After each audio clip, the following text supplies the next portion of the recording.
오늘 기도 제목을 같이 한번 따라 하시겠습니다. 환난 중에도 요셉처럼 은혜를 베풀며 살도록 하나님의 은혜를 체험하게 하소서. 할렐루야. 아멘. 우리는 요셉의 인생을 배우고 있습니다.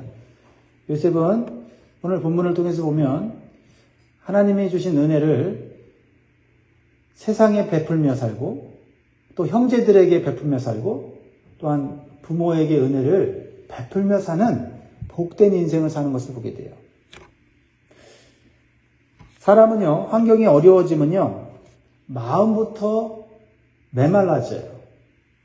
그리고 환경이 지속적으로 어려워지면 마음이 강팍해질 수가 있어요.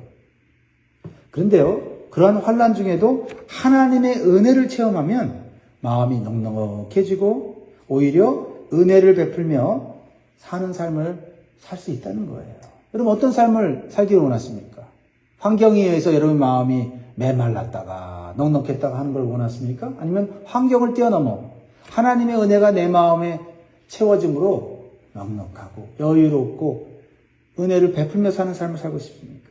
저는 환난 중에 오히려 제가 하나님의 은혜를 더 체험해서 은혜를 베풀며 사는 이 요셉과 같은 삶을 살고 싶어요.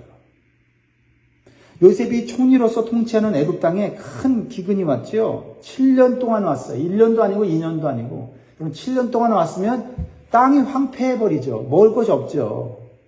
그런데요, 놀랍게도 애굽 백성들의 마음은 메말라지지 않았고 오히려 넉넉한 마음을 가지고 있는 모습을 보게 돼요. 그 이유는 하나님의 사람인 총리 요셉을 통해서 하나님의 은혜를 이 애굽 백성들이 체험하고 있기 때문에 그렇습니다.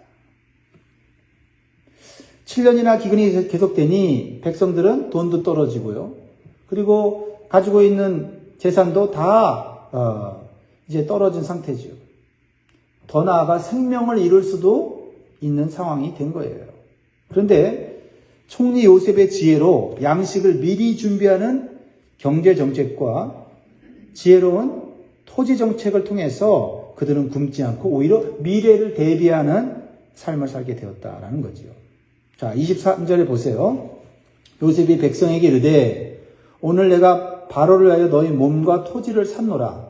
여기 종자가 있으니 너희는 그 땅에 뿌리라. 이렇게 얘기하고 있어요. 지금 어떻게 보면 이제 백성들의 몸과 토지까지도 누구한테 바치게 됐어요? 바로 왕에게 바치게 됐어요. 상황을 보면 굉장히 원망할 수 있고 한탄할 수 있는 상황이잖아요. 다 왕에게 다 뺏긴 것 같은 느낌? 근데 그들의 입에서 요셉을 향한 놀라운 고백을 해요. 뺏긴 것이 아니었다는 거죠. 25절 같이 읽습니다. 시작. 그들이 이르되 주께서 우리를 살리셨사오니 우리가 주께 은혜를 입고 바로의 종이 되겠나이다. 우리를 살렸다. 그리고 은혜를 입었다라고 말하고 있어요. 그리고 기꺼이 종이 되겠다고 말합니다. 사실 애굽 백성들이 기근을 위해서 모든 것을 잃은 상황에서 은혜를 입었다고 말하는 것은 놀라운 일이 아니에요. 그들의 마음속에는 정말 이 요셉에 대한 감사가 있는 거예요.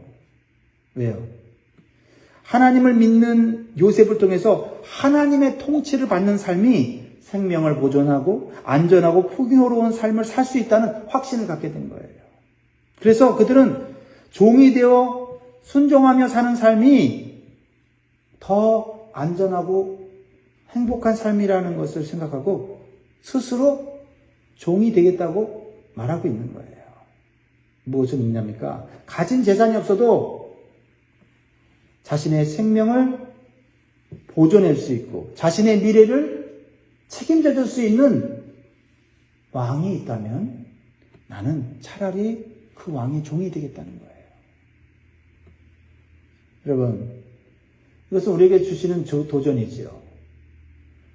우리는 이 세상을 살아가면서 누구의 종이 되느냐에 따라서 죽지 못해 사는 삶이 될 수도 있고요. 정말 기쁘고 즐겁고 행복한 삶이 될 수 있어요. 우리가 이 세상과 물질의 종이 되면요, 우리는 세상과 물질에 따라서 우리의 행복이 결정돼요. 근데 우리는 경험하듯이 세상이, 물질이 우리의 생명을 보존하지 못하고 우리의 미래를 보장하지 못하는 걸 알아요. 그런데 하나님의 종이 되면, 하나님께 모든 생명과 우리의 모든 것을 하나님께 맡기면 하나님은 우리의 생명을 안전하고 풍요롭게 살도록 역사하시는 줄 믿습니다. 이 애굽 사람들은 이 총리 요셉, 하나님을 섬기는 요셉을 통해서 이 하나님의 통치를 본 거예요. 비록 지금은 바로 왕이 있지만 바로 왕도 지금 하나님을 의지하고 사는 거 아닙니까? 요셉이 바로의 꿈을 잘 해석해줘 갖고 앞으로 7년 풍년이 있을 거고 앞으로 7년 환란이 있을 거다. 기근이 있을 거다. 라고 가르쳐주고 기근 때는 어떻게 해야만 생명을 유지할 수 있고 먹고 살 수 있는지를 하나님의 방법을 알려주셨잖아요. 처음에 애굽 백성들은 반신반의했을 거예요. 정말 기근이 올까? 그렇죠? 풍년이 오는 건 좋지만 기근이 올까? 근데 기근이 왔을 때 양식을 준비하지 않았다면, 하나님의 방법으로 살지 않았다면 다 죽었을 거예요. 그래서 이 애굽의 백성들은 하나님을 믿는 요셉 한 사람 때문에 우리가 먹고 살게 되었구나 하면서 하나님이라는 신의 통치를 받는 삶이 내 생명과 내 삶을 안전하게 보장받는 삶이라는 것을 경험하게 됐다는 겁니다. 특별히 요셉이 제시한 토지 정책은요, 당시 주변 나라와는 뚜렷이 구별되는 그런 것이었어요. 그래서 그들은 은혜를 받았다고 얘기하는 거예요. 자, 24절 보면요. 추수의 5분의 1을 바로에게 상납하고 5분의 4는 너희가 가져서 토지의 종자로도 삼고 너희의 양식으로도 삼고 너희 가족과 어린아이 양식으로도 삼으라. 토지에서 나오는 수확을 5분의 1을 왕에게 바치고 5분의 4는 백성들이 갖게 했다. 이것은 아주 좋은 조건이에요. 그 당시에. 20%는 나라의 세금으로 바치고 80%를 가지고 사는 거예요. 근데 당시 고대 근동의 국가들은요, 세금으로 수확량의 3분의 1에서 2분의 1까지 내게 했어요. 그래서 애굽 백성은 차라리 생명과 토지를 왕에게 맡기고 사는 것이 더 안전하고 평안하게 살 수 있다는 것을 백성들은 깨닫게 된 겁니다. 그러므로 우리는 환난 중에도 하나님의 은혜를 체험할 수 있다는 사실을 기억해야 돼요. 하나님을 바라보고 하나님의 통치를 소망하면 하나님은 우리의 삶에 필요한 것들을 채워주시고 또한 평안한 삶으로 이끌어 주신다는 사실을 믿으시기를 주의 이름으로 축복합니다. 자, 총리가 된 요셉은 이렇게 세상 속에서도 하나님의 은혜를 베풀며 사는 존재가 되었다. 참 부러워요. 그리고 마음 가운데 나도 세상에 살고 있지만 세상에 과연 은혜를 베풀고 살고 있는가 생각해 봤어요. 그래서 앞으로 하나님이 주신 은혜를 이 세상에 나누며 베풀며 전하며 사는 인생이 됐으면 좋겠다라고 기도했습니다. 자, 총리가 된 요셉이 과거의 상처나 아픔을 붙잡고 살았더라면 이런 하나님의 은혜를 베풀며 사는 존재가 됐을까요? 그렇지 않죠. 총리 요셉만큼 정말 과거의 상처와 아픔과 정말 불행이 많은 사람도 없지요. 정말 가족에게 배신당했다는 것은 정말 이거는 엄청난 충격이고 인생을 살아가는 데 있어서 큰 고통일 거예요. 근데 노예로 또 억울하게 감옥의 죄수로 또 거기서 또 사람에게 배신당하고 하는 이런 여러 가지 오랜 세월 동안의 미래를 알 수 없는 불안한 그런 낯선 땅에서 그는 상처를 붙잡지 않고 하나님의 은혜를 붙잡았다는 거예요. 상처를 붙잡고 살았다면 만약 요셉이 총리가 됐을 때 복수하는데 아마 시간을 많이 소비했을 거예요. 그렇죠?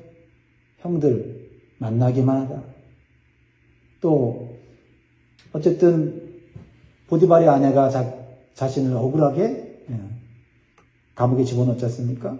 그러니까 그 보디발의 아내, 그리고 자신이 죄를 짓지 않았는데도 불구하고 감옥에 집어넣은 보디발 장군, 그리고 그동안 자기를 무시하고 했던 모든 사람들을 다 불러다가 아마 때리고 감옥에 가둬놓는다 그러면 그 세월도 엄청날 거예요. 근데 요셉은 하나님의 은혜를 붙잡았어요. 나에게 이렇게 은혜를 주신 이유는 남은 인생 쓸데없이 감정적으로 충동적으로 에너지를 소비하면서 사는 인생이 아니라 하나님의 뜻과 하나님의 언약을 이루는 삶을 살도록 자신을 높여주셨다고, 자신에게 물질과 명예와 권세를 주셨다고 믿었던 거죠. 그러니 어떻게 해요? 애국 백성들에게, 세상 사람들에게 은혜를 베푸며 사는 거예요. 얼마든지 그 총리의 자리에서 더 많은 재산과 더 많은 물질을 얻어낼 수 있는데 요셉은 오히려 애국 백성들이 감사할 정도로, 은혜 받았다고 할 정도로 주변 나라와는 전혀 다른 토지 정책과 경제 정책을 펴려요. 그것이 애굽의 오랜 동안 토지법으로 정착이 되는 것을 보게 됩니다. 더 나아가 그들은 형제들, 자신을 노예로 판 형제들에게 은혜를 베풀어 애굽에서 가장 좋은 땅, 고센 땅으로 그 가족들을, 그 형제들과 자손들을 데리고 와서 거기서 아무 걱정 없이 살게 하는 거죠. 네. 은혜를 베푸는 삶. 그래서 27절 보세요. 이스라엘 족속이 애굽 고센 땅에 거주하며 거기서 생업을 얻어 생육하고 번성하였더라. 생육하고 번성하였더라. 이거 어디서 많이 본 거죠? 창세기 1장에 하나님께서 에덴 동산에서 아담과 하와에게 주신 명령이에요. 그렇죠? 생육하고 번성하라. 그런데 요셉이 자신의 상처에, 아픔에, 고통에 매이지 않고 하나님의 은혜를 붙잡고 그 은혜 속에서 하나님의 언약을 붙잡으니 창세기에 있었던 하나님의 이 창조 명령이, 그리고 아브라함에게 주셨던 언약이 이 요셉을 통해서 이루어지더라는 거죠. 우리는 이 땅에 살면서 과거에 매여있지 말고 하나님 주신 은혜를 붙잡고 앞으로 하나님께서 이루실 그러한 약속과 그러한 계획에 동참하고 또한 성취하는 그런 삶을 살아가야 될 줄 믿습니다. 그렇습니다. 우리가 하나님께 받은 은혜를 또한 사람들에게 베푸는 삶을 살 때 하나님의 놀라운 뜻과 계획이 이루어진다는 것을 기억하시기를 바라요. 그리고 이렇게 참 요셉 한 사람이 하나님 안에서 변화되고 새로워지니 가문이 변화되고 가문이 복받는 걸 보게 되죠. 이제라도 나 한 사람이라도 우리 가정에, 우리 가문에 내가 하나님의 은혜를 받은 사람으로서 하나님의 은혜를 끼치는, 형제들에게 은혜를 끼치는, 형제들에게 하나님의 그 놀라우신 뜻을 나눌 수 있는 이런 존재가 되도록 기도해야 될 줄 믿습니다. 또한 요셉은 아버지 야곱에게 은혜를 베푸는 삶을 살게 돼요. 참 이렇게 하나님의 은혜를 받는 사람들은요, 세상 사람들에게, 직장에서, 또 형제들에게, 또 부모에게 이제는 은혜를 또 갚게 되죠. 은혜를 갚게 되죠. 나그네 세월을 살았던 이 야곱의 이 험악한 삶. 근데 노년에 요셉이 아버지를 봉양하면서 돌아가실 때까지 이렇게 은혜를 베푸는 삶은 정말 복된 거 아닙니까? 그렇죠? 그래서 28절 보세요. 야곱이 애굽 땅에 17년을 거주하였으니 그의 나이가 147세라. 29절 같이 있습니다. 시작. 이스라엘이 죽을 날이 가까우매 그의 아들 요셉을 불러 그에게 이르되 이제 내가 네게 은혜를 입었거든 청하노니 내 손을 내 허벅지 아래에 넣고 인애와 성실함으로 내게 행하여 애굽의 나를 장사하지 아니하도록 하라. 야곱은 자식을 통해서 하나님의 은혜를 체험했어요. 죽었다고 생각했던 이 요셉이 정말 하나님의 뜻대로 인내하면서 살아 이렇게 총리가 되어 이렇게 또 부모를 이렇게 봉양하는구나 하면서 고마워하죠. 그러면서 이제 야곱은 요셉에게 한 가지 간절한 소원을 얘기해요. 그런 뭐냐면 이 애굽 땅에 나를 장사하지 말고 내 고향인 가나안 땅에다 나를 묻어달라고 얘기를 하죠.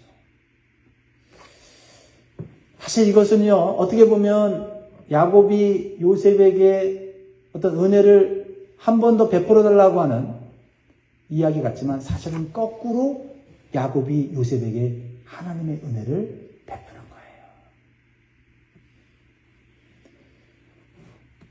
사실 요셉의 입장에서 아버지의 소원을 들어주는 것이 그렇게 쉬운 일은 아닙니다. 왜냐하면 애굽의 총리로서 아버지가 죽었을 때 다른 지역에 가서 장례를 치르는 것은 애굽 왕이나 백성들에게는 이해가 안 되는 결례가 되는 일일 수가 있잖아요. 그렇죠?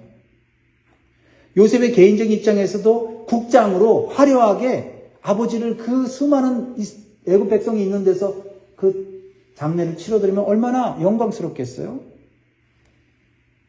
그러나 야곱은 그런 화려하고 성대한 장례식 아니고 야곱은 하나님의 언약에 대한 신앙을 이 요셉에게 전수하고 싶은 거예요.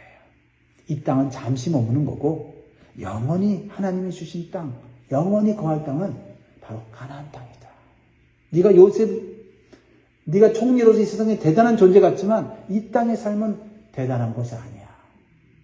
그러면서 야곱은 죽어가면서 진짜 우리가 바라봐야 될 소망이 뭔지를 가르쳐주고 가는 거예요.